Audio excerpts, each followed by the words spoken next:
네, 안녕하십니까. 추영기입니다. 오늘은 4.6절에 있는 이제 비제차 선형 연립 방정식에 대해서 같이 한번 공부해 볼 건데요. 우리 저번 시간까지는 이제 선형 연립 방정식에 있는 문제의 풀이 방법에 대해서 같이 한번 공부해 보고 거기에 관련된 모델링을 했다고 친다면 오늘은 그 제차가 아닌 비제차에 관한 선형 연립 방정식은 어떻게 푸는지에 대해서 같이 한번 공부해 보도록 할 겁니다. 당연히 모티브는 뭐가 똑같냐면 우리가 앞에서 공부했던 1개 또는 2개 상미분 방정식에서 갖고 있는 비제차 상미분 방정식 푸는 방식을 똑같이 따라가기는 하거든요. 그래서 어떠한 식으로 구성되어 있는지 같이 한번 보도록 할 건데요. 얘네 먼저 보시게 되면 이처럼 비제차 선형 연립 방정식이라고 하는 것은 우리가 일반적으로 알고 있는 선형 연립 방정식은 얘처럼 어떠한 y라고 하는 것에 있는 프라임이라고 하는 벡터가 있다고 치면 걔는 a라고 하고 y라고 되어 있는 식까지만 주어지게 되면 우리가 원하는 선형 방정식이 된다는 것을 확인할 수 있는 거죠. 근데 그 제차 선형 방정식이잖아요. 근데 얘네들이 뒤에 뭐가 붙는 거냐면 새로운 그 하나의 열 벡터인 g라고 하는 벡터가 포함되어 있는 식을 우리가 비제차 선형 연립 방정식 얘기한답니다. 중요한 거는 그 g라고 하는 벡터는 뭐가 되면 안 되죠? 0벡터가 되면 안 된다는 것도 확인할 수가 있다는 뜻이에요. 맞죠?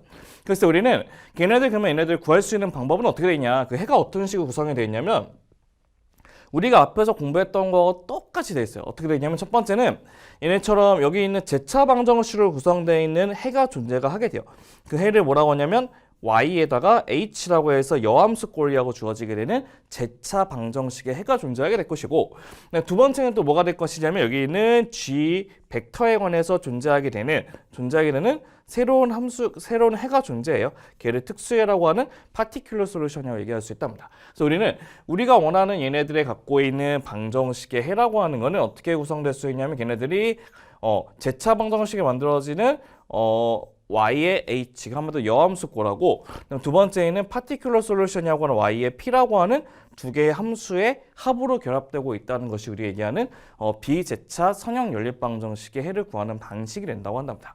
그럼 우리가 그러면 어떤 것이 있냐면 여기 있는 제차 선형 연립 방정식 구하는 거는 이미 알고 있죠. 고유값을 이용해서 고유 벡터를 이용해서 만드는 방식이 있다고 친다면 우리는 여기 있는 특수이라고 하는 y의 p의 값을 어떻게 구할 건지를 이제 결정을 해주셔야 되거든요. 그래서 우리는 그 결정할 수 있는 방법이 크게 몇 가지? 두 가지가 존재를 한답니다. 어떤 것이냐면 첫 번째는 이제 앞에서 공부했던 우리가 얘기했던 상미분 방정식, 그 비제차 상미분 방정식들의 문제를 푸는 방식과 거의 똑같은데 첫 번째는 뭐가 있냐면 미정계수법이라고 있다고 한다. 미정계수법이라고 하는 것은 거기에 있는 그 g라는 벡터 안에 구성되어 있는 함수가 exponential x 같이 이게 지수함수로 되어 있거나 아니면 우리가 얘기하는 다항함수 하는 건 x의 n제곱꼴로 되는 다항함수가 되어 있거나 아니면 사인이거나 아니면 코사인이라고 하는 단독적인 이런 함수로 구성되게 되어 있으면 우리는 걔네들을 미정계수법으로 구하는 게 훨씬 더 편하게 구할 수 있다는 것도 확인할 수 있다는 것이고요. 우리는 그 이외의 함수가 주어지게 되면 이외의 함수가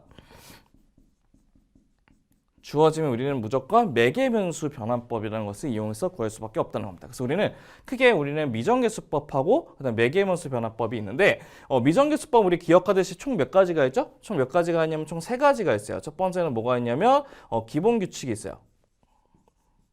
기본규칙이라고 하는 것은 여기 있는 이 함수로 따라가서 만들어지는 기본규칙이 되는 거고 두 번째는 이제 뭐가 되냐면 거기 만들어져 있는 그 gx에 있는 함수 자체가 우리가 앞에서 구한 기저들하고 똑같은 꼴이 주어지게 되면 우리는 변형규칙을 쓰게 돼요. 변형규칙.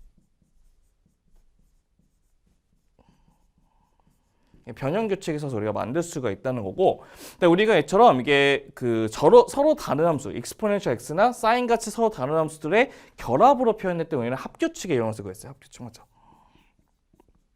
그래서 우리는 크게 세 가지의 원칙을 우리 구했다는 것도 확인할 수 있고요. 근데 우리는 여기 있는 그 매개변수 변화법을 구하기 위해서는 그 우리가 원하는 그 개수들에 이용하는 식들로 의해서 구하는 방법들이 좀 있잖아요. 그걸 똑같은 식으로 이용하게 될 것인데 우리는 그 예제를 보시면서 우리가 그러면 얘네들 매개변수 변화법하고 미정계수법을 어떻게 해서 구할 건지 한번 확인해 보고 싶은데요. 예제는 동일한 예제가 두 가지가 있고요. 그 두 가지를 이용해서 우리는 첫 번째는 미정계수법을 이용해서 구하는 방식, 두 번째는 매개변수 변화법을 이용해서 우리가 두 가지에 있는 함수의 답이 똑같이 나오는지 한번 같이 체크해 보는 시간을 갖도록 하겠습니다.